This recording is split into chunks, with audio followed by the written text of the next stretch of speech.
Hello my friends and welcome back. Thank you very much for being with me again today.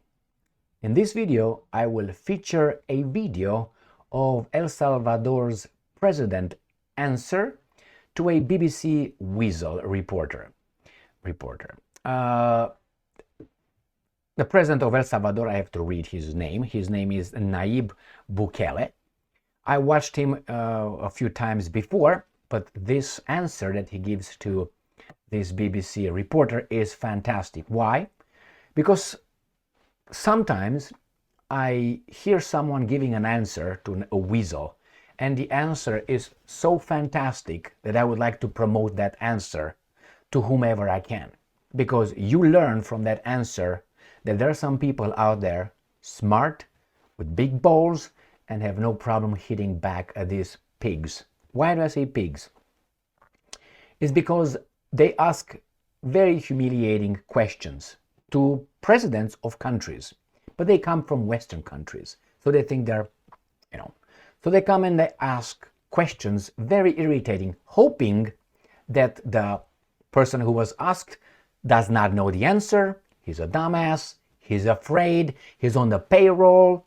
But sometimes they meet people like Putin and others that smack them back with their answer. In this case, this president of El Salvador, he is asked by, as I said, about their methods of arresting people in El Salvador, therefore maybe trumping on some people's rights and, abusing the police, abusing the, El Salvador was considered what? The capital, the crime capital of the world, and so on. At one point, until this gentleman showed up, well, I don't know if he's a gentleman, but he's a smart guy, that's for sure, and with big balls and a big... Anyway, so he gives the answer to the, Ahmadinejad of Iran also did the same thing. Turn the table to the idiots and tell them, you're talking, let me tell you what you did, and let me tell you, we just followed your recipe and it did not work. This is a fantastic video. I give it 10 out of 10. I rarely do that, but this is a 10 out of 10. I'm surprised that this guy is still in power. So let's go and watch this video. It is going to be a little bit longer, but each and every answer and point he makes is 100% fantastic.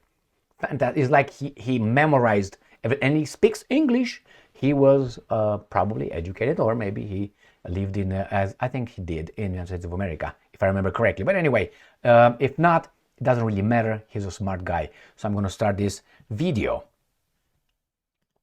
And down there is some, doesn't really matter what this guy says. It's going to be loud enough. Looking at a young man called Jose Mata Alvarado, and I can pass obviously on all the details to your team. His mother was bringing food to the prison where he was at. It turns out he'd been moved to the Secot some weeks, months in fact, earlier, while she was faithfully bringing food to the prison.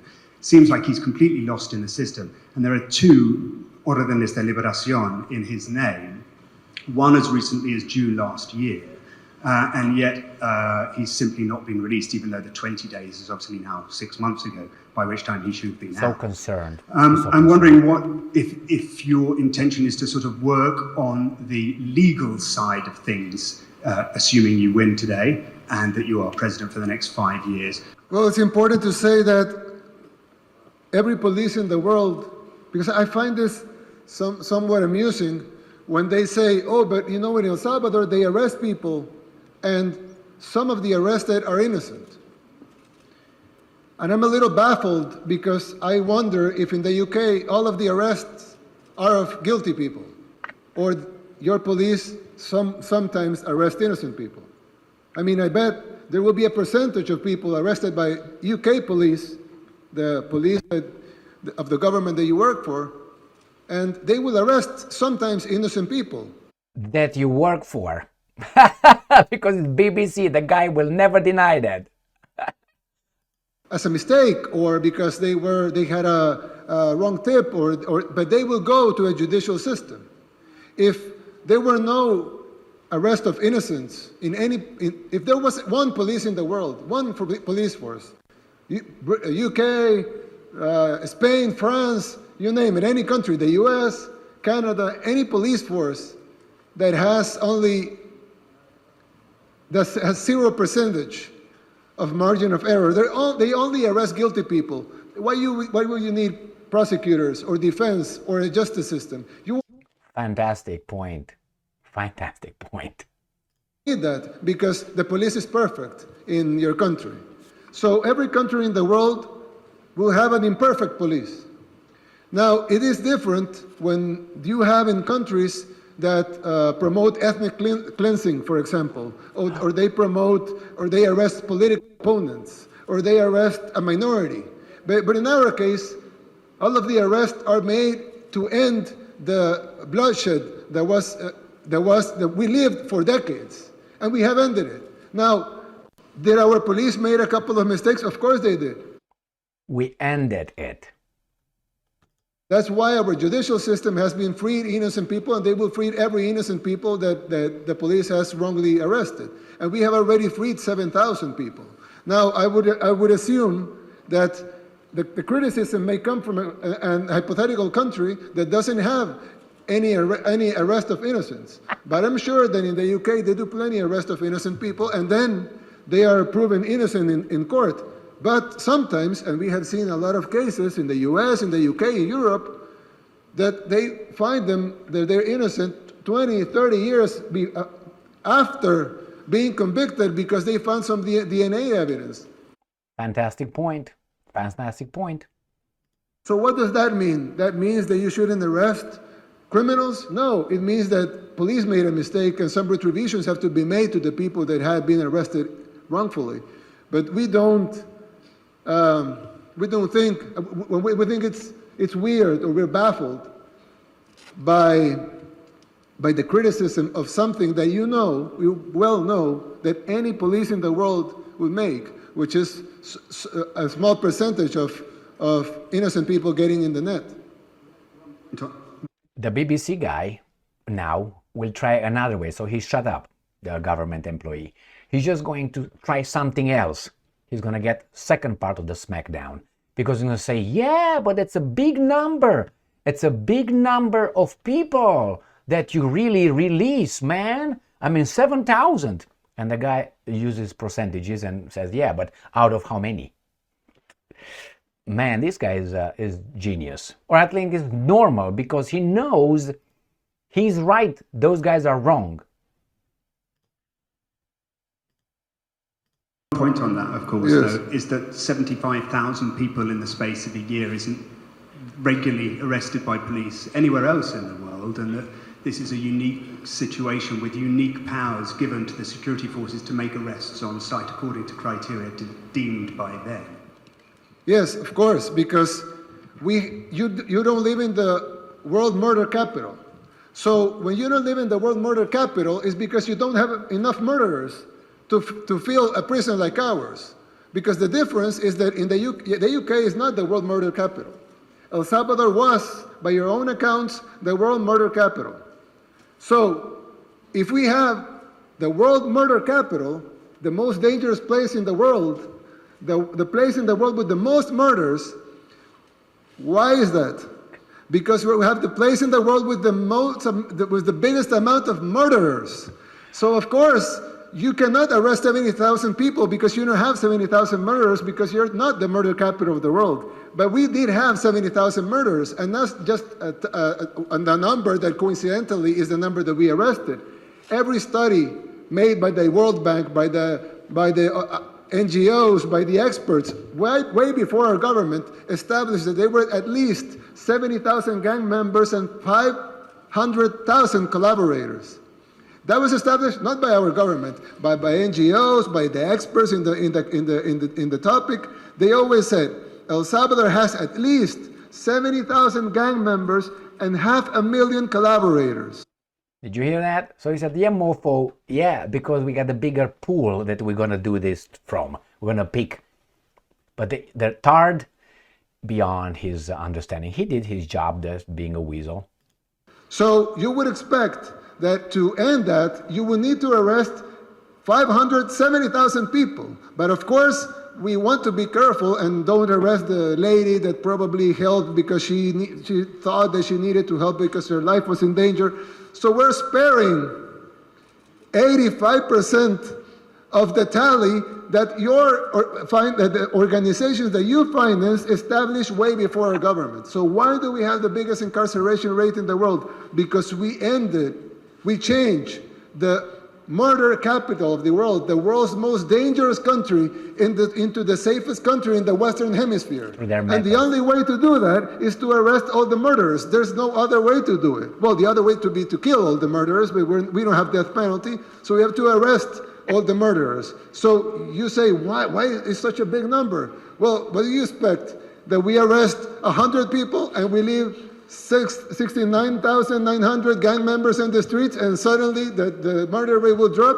Or do you expect that we, because we're Salvadorans or something, because we're second-class citizens or something, we have to die? They have to kill our families, they have to kill our children, because your liberal ideas of what a democracy should be have to be respected, and we, since we're not using your recipe, then we have to be killed, we have to let our children be killed, we have to let the bloodshed to go on for 50 years because of imported policies from your countries, because your countries had lectured us in the 80s, the war. You had a fight with the Soviet Union, had nothing to do with us. What did you do? You financed El Salvador to fight a war between us, between brothers. And we killed each other, and 85,000 Salvadorans died. After that, 1 million displaced. The data is there, my friends, but you have to dig for it, and you smack them. They went to the US, into ghettos. They formed the gangs, then they deport the gangs. Gangs come here. You send us another recipe. Law to don't arrest minors. Okay, but all the gang members were minors at the time. So gangs grew, and then they terrorized the country. They started killing people, and we became the murder capital of the world. Nobody could solve it. We took the recipes from the OAS, we took the recipes from the UN, we took the recipes from the European Union, we took the recipes from the United States. None of the recipes worked. More bloodshed, more people were dying. So what do? Okay, we do something and we save people, and now we're the safest country in the Western Hemisphere. But suddenly something's bad. Oh, but you shouldn't do that. You should do what I think you should do. Why? Not only we have the right to do what we think is right, and what the Salvadoran people are gonna decide whether or not they want this day in free elections, but also we've proven it works. Great, he's gonna make a point now that we are in charge of our country. You are in charge of your country. We don't tell you how to run things. Stay the hell out of our way of doing things. The same as the Russians kept saying for, 30 years now. We have our kind of democracy, you have your kind of democracy. It doesn't mean that your kind of democracy should apply to Russia, as we don't think our kind of democracy should apply to you. Two-party system, goddammit. And you haven't proven that your system works in our country. Might work in yours, I don't know. But it doesn't work in ours. It's like I told one time a member of the European Union, I know you Brexited that, but I told a member of the European Union, you take your best government, choose your best government. I don't know what's the best government in Europe, but you choose your best government. Same people, same talent, same experts, same will to do things the right way. You take your best government and you put him to govern Afghanistan and tell them, okay, you govern Afghanistan the same way you govern this European country. They'll be dead in a week because you cannot govern Afghanistan like you govern Europe. That's true. That's the point I made many, many times when these guys in the West were talking about Russia's, these guys. I said, you would not last as a politician in Russia 3 minutes. Those guys will take care of you. That's when you have over there a Russian or, a guy like Khrushchev, for instance. Khrushchev, he was a funny guy. He survived in Soviet Union. Do you know what that meant? You're going to be hanged or shot in the back of your head just like this. Those were survivors. These guys are, that's why when JFK met Khrushchev, and after the meeting, I think in Vienna, Austria, he was so sweaty, he just could not do shit. He said, I got my ass kicked by this guy. Why? Because there's different. The same with Putin. When you have Putin, as Trump says, a killer, Putin versus what? Biden? Anyway, let's move on. Stop trying to make us use your recipes because they don't work here. You have your own system. We don't tell you that you shouldn't have a monarchy. I mean, we're fine with your monarchy. We love your monarchy. It's fine. But we don't say, oh, you shouldn't have a monarchy and you shouldn't have hereditary titles. Why? Because it's your country. You can do whatever you want with it. But suddenly we have to do what you want to do with our country. So what I'm gonna finish the question is that this has been proven by all of you and by all independent sources. El Salvador was turned from the most dangerous place in the world to the safest in the Western Hemisphere. That's not a small feat, and that's not done easily. And nobody in the world has ever done it before, so fast and so clean like we have done it here, with no civilian casualties. So, well, that's it, my friends. This is Nayib Bukele. Fantastic. I give him a 10 out of 10. I don't know if he got prepared for this because he kept looking down right there. If you look closely, he looked and he had this many times before. Now, I don't know if that he was looking to something because he didn't have time to read or anything and he was fluent. But anyway, maybe that's the way, he's speaking his brain, mind, ideas. Because when sometimes we say, let me think about it. It matters which way you look. It shows something on your brain. Go and check it out. So if you do, look that way or you look that way, look at Jordan Peterson, the psychologist, which I like very much. He's like, read about it. So I don't know, but nevertheless, regardless, the answer was slam dunk right there. It was knockout. Whatever he said, I am 100% with him. I think he was right. And this is what small countries, some of us coming from small countries, notice this and we don't like it. The other guys are pointing their fingers, try to make those small countries, those smaller nations, implement their methods of this, that method of those. And each nation, its culture, has its own flavor. People have their different particularities, the countries, obviously, the nations, the people, the tribes. So the example with Afghanistan that he gave was perfect.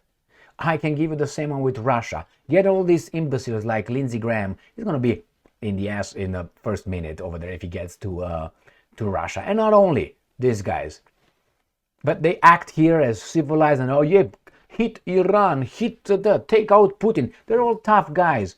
That because I tell you this is not the real world. I said this many times before. This is a very cushioned, is that how it cushioned? Like a pampered, artificial society. It's very easy to make it here. Very easy to make it here.